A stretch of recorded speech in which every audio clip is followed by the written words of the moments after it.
You are listening to the We Are West Ham podcast with me, Will Pugh, and James Jones. West Ham flying high in the Premier League, 10th place, top half, European football once again. Here we flipping come. Absolutely skyrocketed from 17th, relegation threatened hammers. Skipped the most places ever been skipped with 1-2-0 win in the history of the Premier League, I think. Going from 17th to 10th just shows you how tight it is down the bottom of the Premier League. But that 2-0 win against Bournemouth, it wasn't really pretty, but it's 3 points, which is exactly what we needed, West Ham needed, David Moyes needed, all the players needed.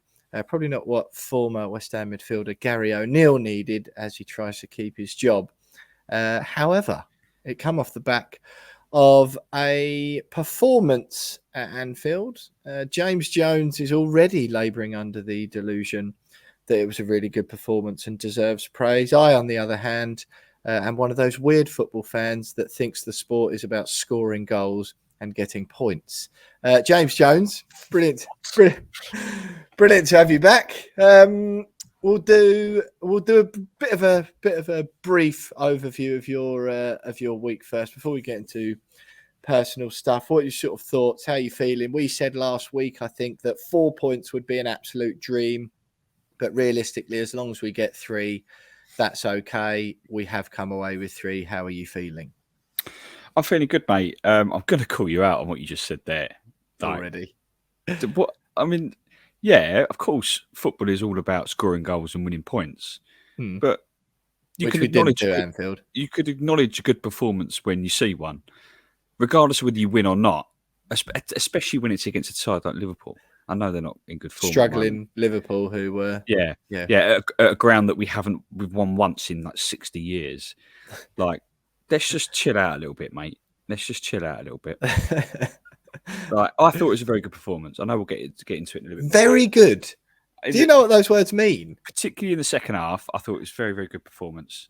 Very. He's added another very. Yeah, I've added another very. It's getting better. It was our fault that we didn't come away with anything. I thought we wasted a number of chances, particularly in the first half. Twice, Addison kicks the ball out straight at Declan Rice, and we failed to even get a shot on goal on both of those. Which was very frustrating. Right. But the second half, I thought we played well, and we if we'd have drawn that game, I think no one could have had any complaints at all. No, I'm confused because you said 3 verys so far. Yeah, you said very good performance, then added another one. Such was your conviction, and then you went very, very good performance. Yeah, and then within a heartbeat, you then proceeded to list a load of the frustrating, really annoying things that we did, also known as poor football, which I'm frustrated about, which led to us not getting a result or even a point. You say we haven't won there for 60 years. A draw is also allowed. Yeah. I mean, it's certainly allowed. Yeah. I mean, no, in between those, the inability to put the ball in the back of the net, I thought we played some good football, especially in the second half. I thought we played well. I did. Liverpool rarely looked like smashing 5 or 6 past us, particularly in the second half, which they're so used to doing, by the way. I just thought we beat them last season. I thought it was not at Anfield. We didn't. No, but we did beat them. I just think that when you compare it to other performances earlier on in the season, in particular, and performances gone by at Anfield over the last 60 years. I thought it was up there as a vast improvement on. Right. Well, that's different. And a good performance. And I'm pretty vast sure improvement from really crap. I'm pretty sure a lot of our listeners will agree. But so are you telling me? I just came away from that just annoyed. Oh yeah. I suppose I wasn't annoyed. I was frustrated and annoyed. I was frustrated, but I was also encouraged by the performance. But I was frustrated with the finishing. But the performance was good. Well, but the thing is, finishing is part of a performance. Like finishing is part of being good at football. Scoring goals is part of being good at football. You can still have an overall good performance, but then, you could have a really good day at work, but one thing might go wrong. But you can still look back and go, it was a pretty good day. It was a very good day at work, so say. But that thing I need to improve on next time. I need to improve on that next time. because that Okay. that's being a very, No. very good day. You know what I mean? No, I do know what you mean. But if your sole purpose at work, for example, if you're a bin man or woman, refuse removal expert, then your sole purpose, right, when you go to work every day, is to empty the rubbish out. If when you go to work, you like fill out a load of forms in really well, drive the lorry superbly down the road, but on the way, don't empty any of the rubbish from the bins into the back of the lorry. No one's giving you a pat on the back, are they? Going, honestly, mate, the way you indicated at that roundabout then and put the old sirens on when you're driving slowly down the road, holding up all the traffic. When did bin men have sirens? No, they have the little orange lights, don't they, in case they have to reverse? Is that a siren or just a light? Yeah, no, the beep, beep, beep, All right, beep. the reversing. Yeah, that's it. Yeah, Right. siren.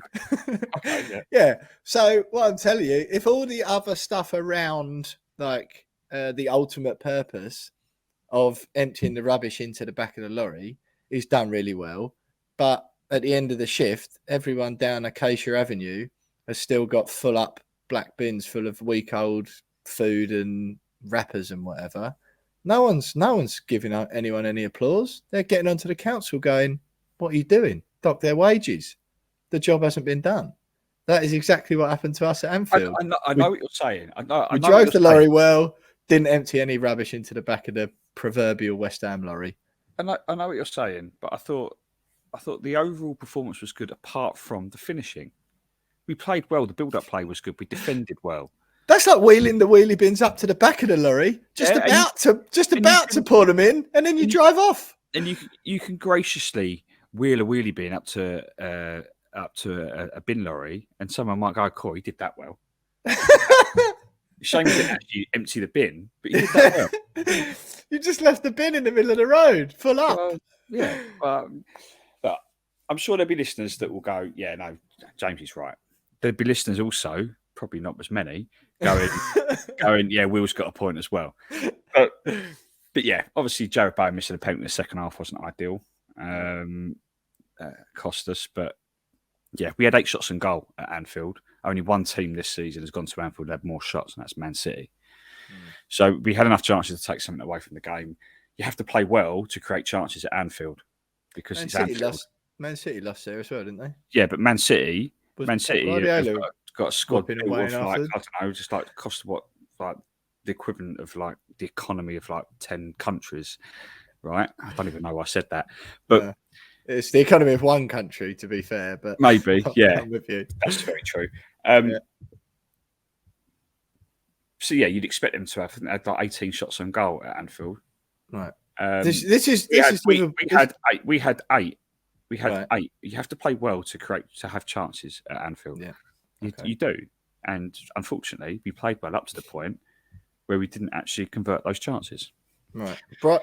Brighton and Hove Albion scored 3 goals at Anfield this season. They had 6 shots. Crystal Palace got a draw there. Yeah. Crystal Palace got a draw there. Fulham held Liverpool to a draw.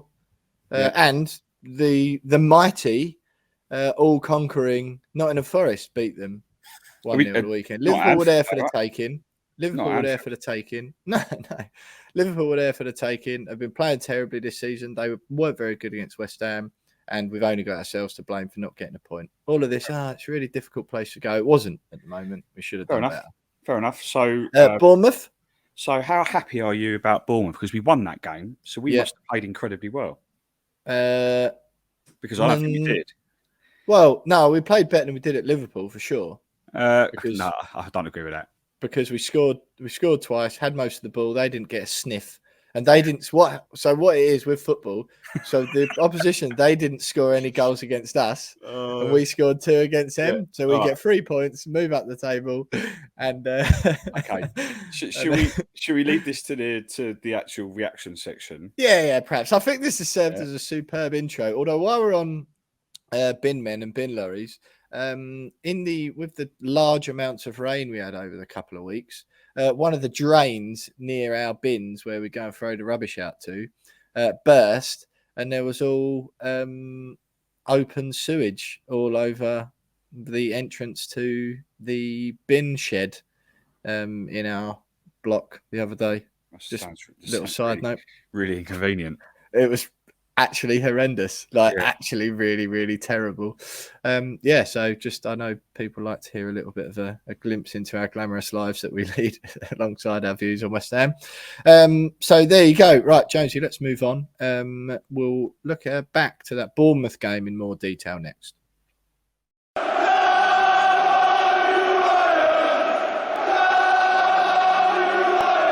Support for the We Are West Ham podcast is brought to you by Manscaped, who are the men's below-the-waist champions of the world. Manscaped offer precision-engineered tools for your family jewels, and they just launched their 4th-generation trimmer, the Lawnmower 4.0, all across Europe.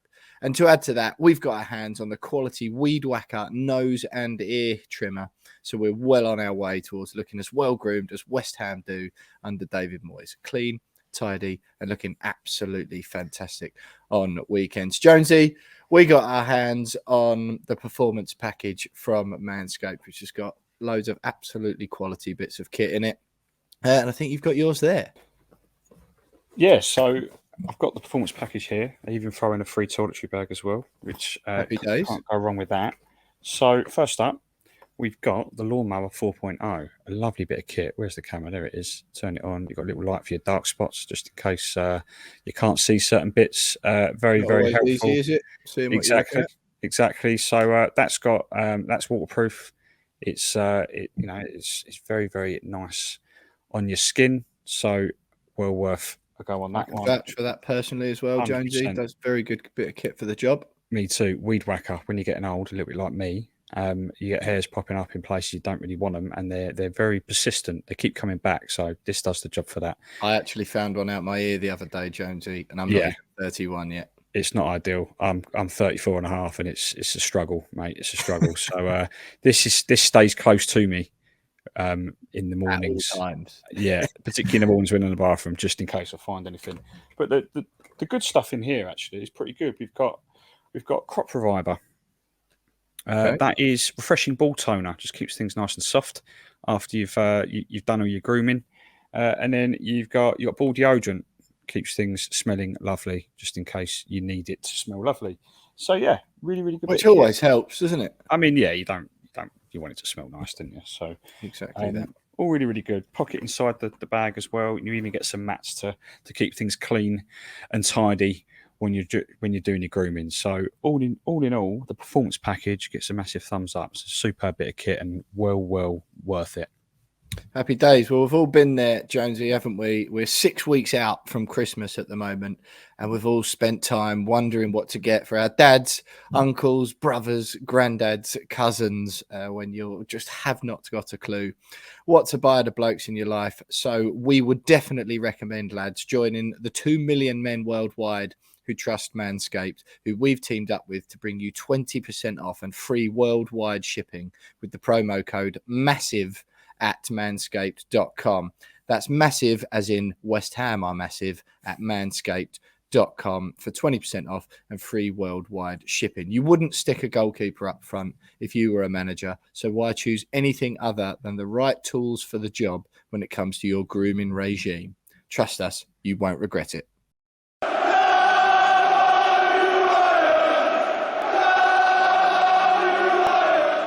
Jonesy, I didn't remind anyone. I didn't do the housekeeping as usual. People know where they can go by now. Twitter at we are _ West Ham. You're at by James Jones. I'm at William Pugh _. We're on Facebook and YouTube. Search We Are West Ham Podcast. Search We Are West Ham Pod. On Instagram, you can buy us a coffee. You can buy us a pint, and support the pod at buymeacoffee.com/wearewestham. You can email us at wearewesthampod@gmail.com. Thought I'd get through those quickly. So, James, West Ham United 2, Bournemouth 0 at London Stadium on Monday night on Sky.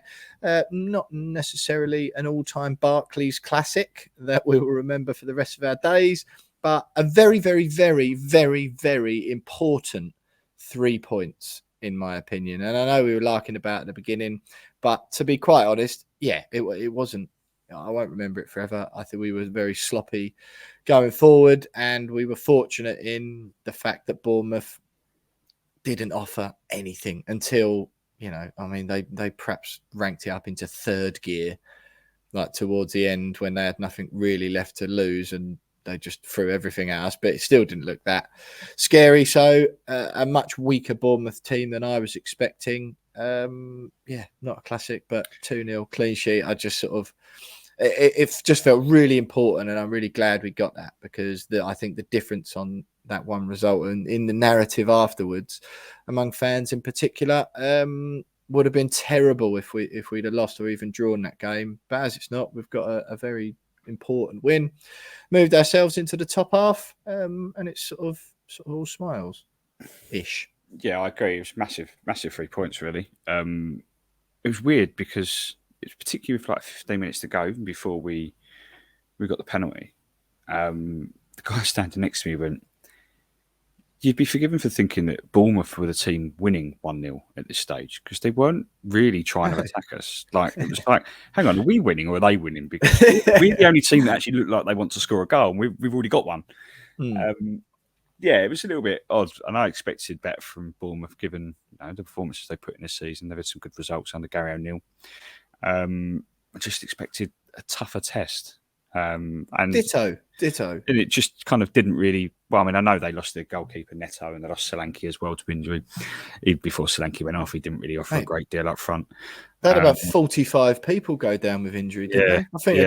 I think their physio went down injured at one point. I saw a couple of their fans go down as well, rolling their ankles. Yeah, honestly, tragic. It was bad, but yeah, just expected better. But I thought we were okay. We kind of dealt with it. I know there's a lot of controversy around particularly the first goal, and some people think the penalty award was a little bit harsh. But yeah, we were a little bit fortunate on that front, but probably should have done a little bit more to see it off well before we sealed it in the final minute with the penalty. Mate, it felt like one of those games, when you play like a championship side in the cup or a League One side maybe, and I'm not saying Bournemouth were that bad.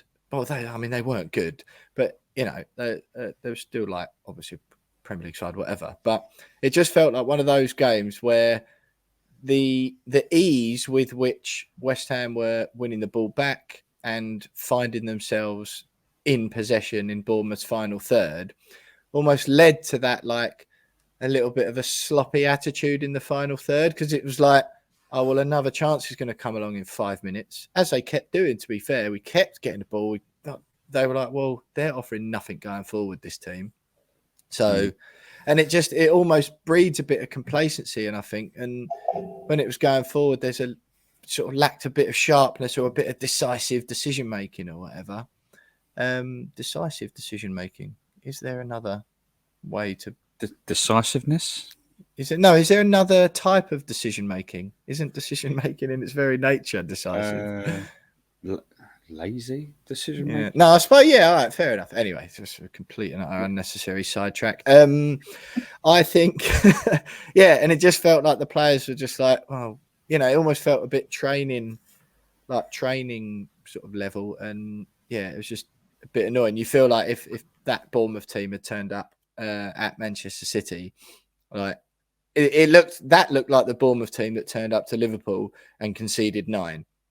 Because if you gave Liverpool Man City the amount of chances to be in the Bournemouth half with the ball like they gave to us on Monday night, then it's no wonder that they got absolutely battered. But let's talk about the contentious issues, Jonesy. First of all, the first goal, Kurt Zuma's header, come from a corner, pinballing around. I'll be honest, I stayed so rooted to my spot. I literally didn't even stand up because I'm so used to when they pin ball around in the area like that. It was sort of towards the other end of the pitch to where I was sitting. So when they pin ball around in the area like that and then just about trickle over the line via players who are really close to the line, I go, well, they'll find a handball or an offside or a foul on the goalkeeper or a foul on a defender and all that, which is a bit sad.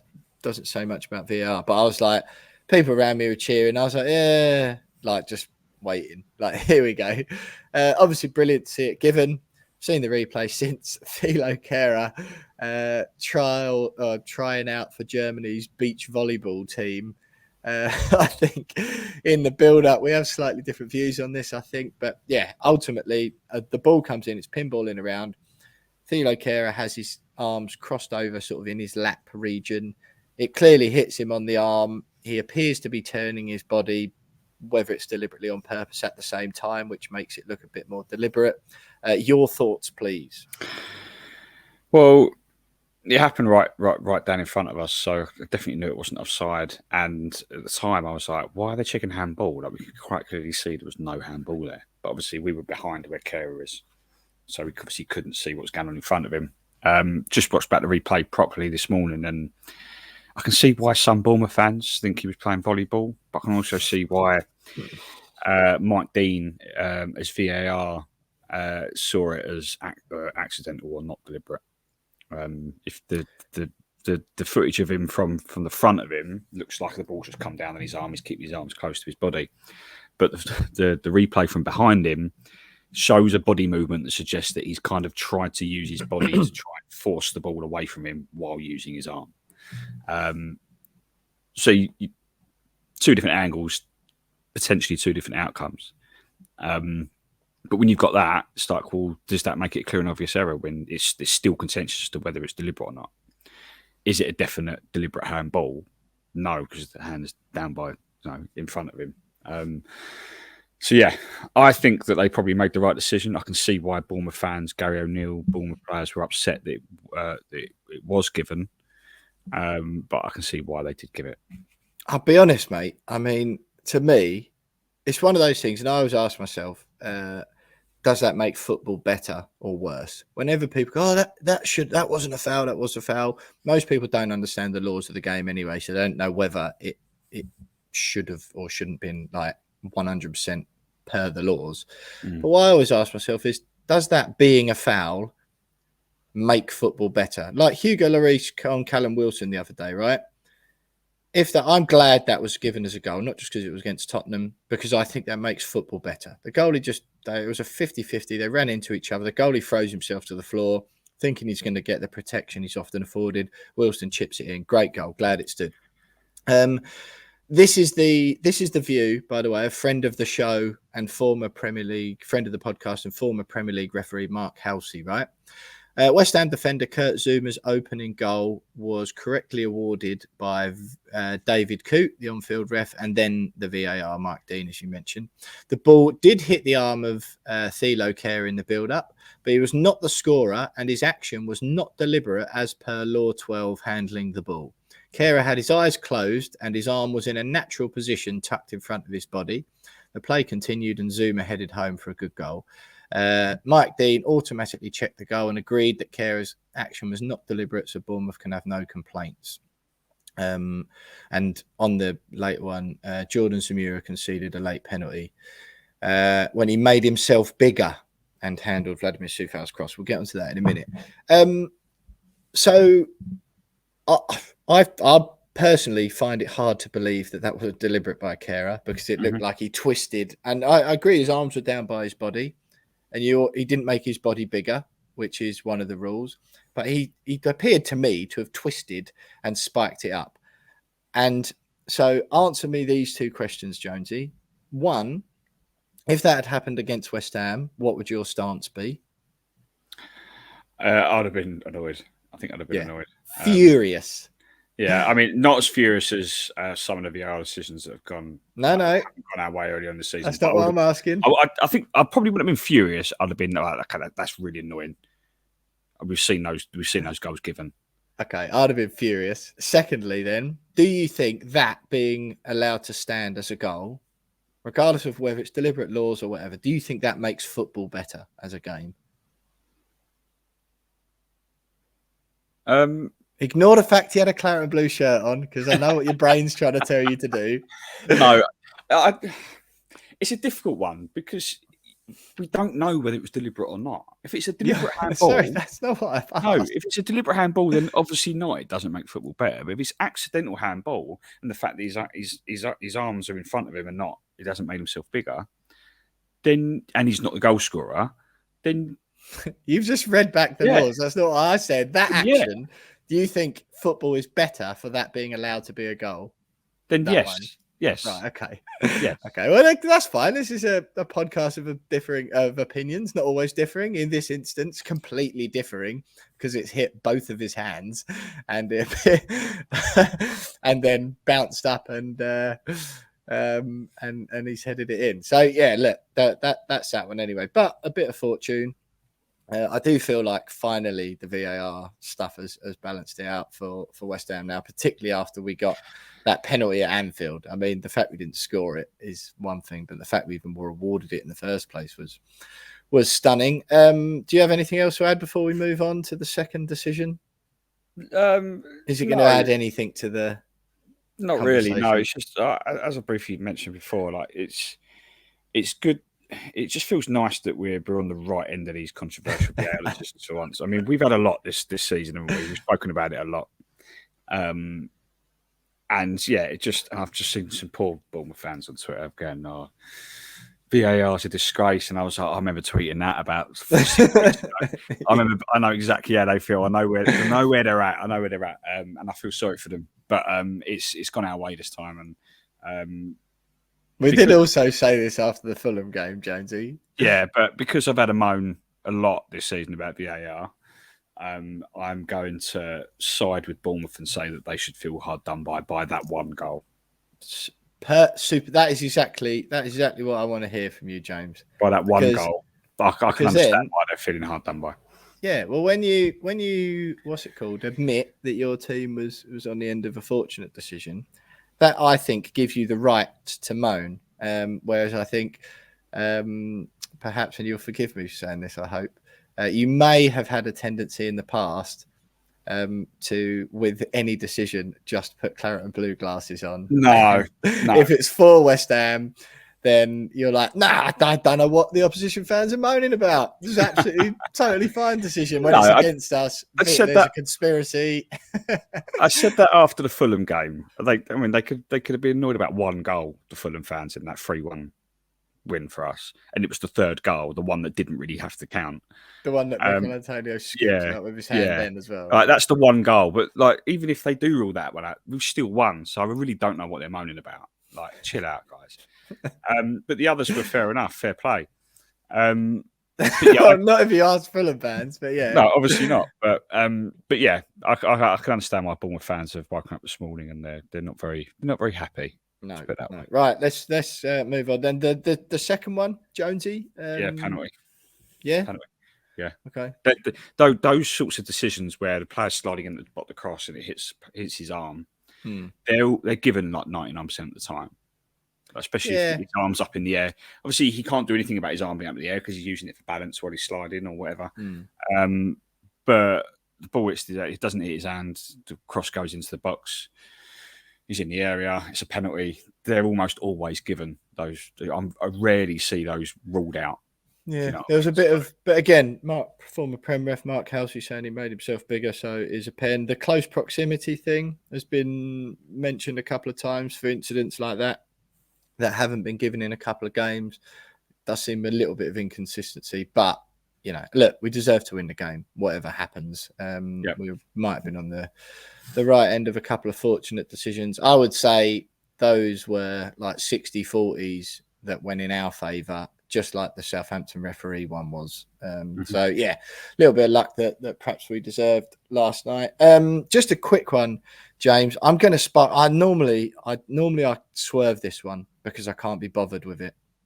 But I'm anyone who watched that last night and is still in the Said Benrahma is amazing and deserves to start every week club needs just no.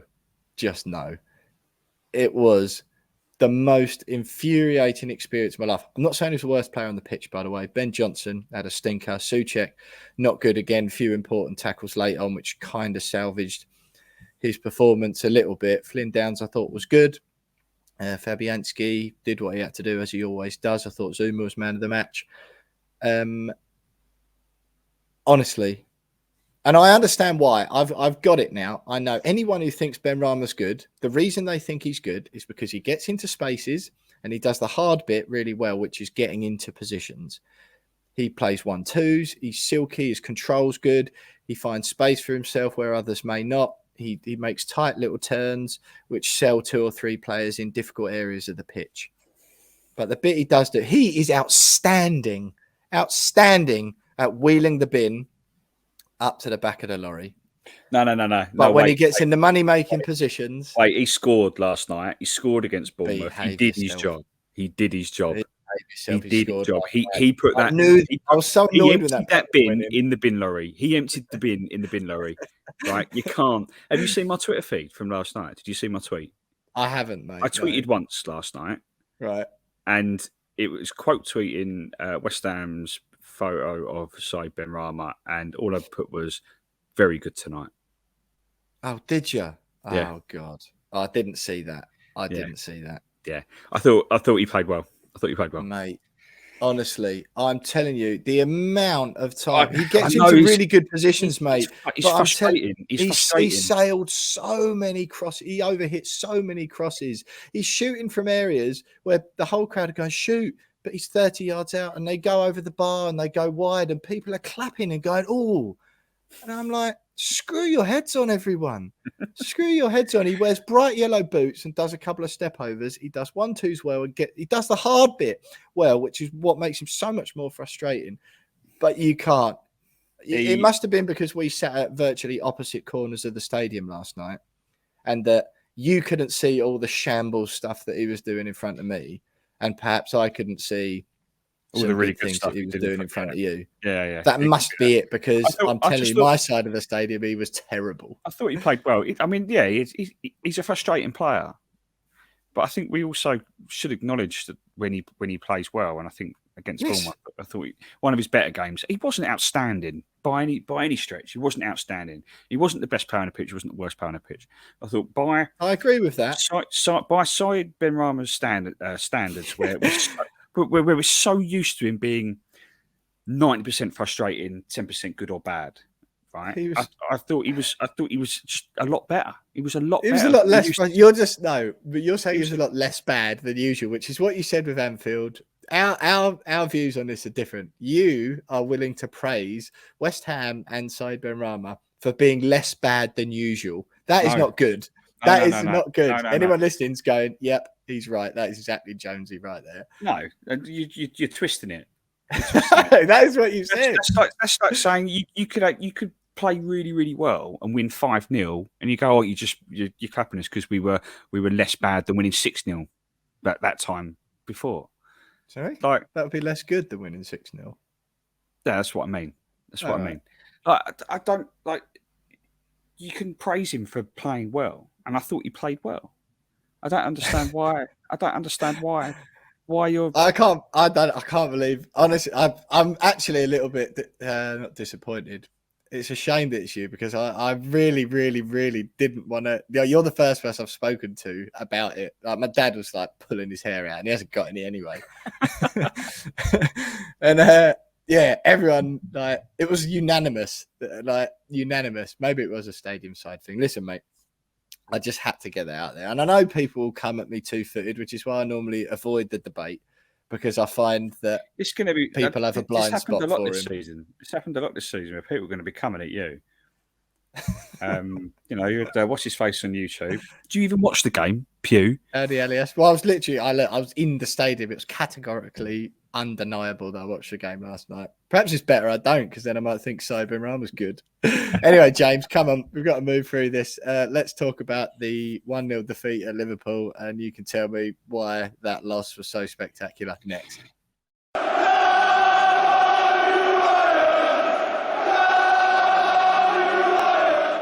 Jones, we've done it a little bit in the beginning. Jonesy, I meant. Done it a little bit in the beginning. You told me, God, this is so needly this week. It's like the old days, James. Love Sport Radio all over again. Yeah. You tell me then. I don't know if I've got the energy to listen to it. We've lost 1-0. Yeah, we've lost 1-0. I thought we played well, particularly in the second half. I thought we played very, very well, particularly in the second half. But we squandered way too many chances. Should have come away with something, but didn't. I don't think losing the game can take away from a good performance, especially at Anfield against Liverpool, regardless of the form they're in. I don't care about any of that. It was an opportunity. Fact. It was an opportunity for us, and we didn't take it. But I thought we played well. Simple as that. Simple as that. Fine. I thought Declan Rice in particular, best player on the pitch by a country. Yeah, he got man of the match on the losing team. Doesn't have to happen. I thought he was outstanding. Just shows you how average Liverpool were as well, I suppose. Yeah, he's one of the best midfielders in the world, so you should expect it, even against someone like Liverpool. Well, world class going forward, apparently. Yeah, world class going forward. But yeah, Benrahma was frustrating in that game, particularly missing from 6 yards with that volley straight at Alisson. But yeah, I mean, we should have taken something from it. We didn't. Because our finishing was so poor, which has been the story of a lot of our season so far. But yeah, I was a little bit frustrated after the game. I wasn't angry as such. I was frustrated because we'd missed a penalty and a couple of chances. But at the same time, we go into that fixture every single season knowing that it's 99% of the time we're going to lose that game. I was borderline. So I didn't even want to turn it on. I was just annoyed the whole thing. I was like, this is going to be a waste of 90 minutes of my life. And at the end, I was like, that's a waste of 90 minutes of my life. I'm annoyed. That 90 minutes, I could have been doing loads of other stuff. That 90 minutes, 9 times out of 10, every season is a waste for West Ham United. It has been for the last 60 years. It was this season. Yeah, that's what I'm saying. So, but like we know it's going to be a waste regardless. Like it's going to be a waste because we're going to lose, likely. Do you think it's more annoying losing in that fashion than it is like getting tonked 3-0? I genuinely think it is. I took positives from it. I thought it was encouraging that we played well. Like I genuinely, and I know I'm not the only one. I'm just despairing. Going, it almost made it more annoying because I'm like, it didn't have to be that way this year. Why? It didn't have to be. Yeah, I understand. Why can you not score from 12 yards? You're a professional football player. Yeah, I understand that from the penalty spot. Why is James Milner tackling you when you're 4 yards away from goal and you've got an open goal to tap into effectively right at the end? What a tackle, though, to be fair. Bloke's 51. What are you doing? Yeah. I mean...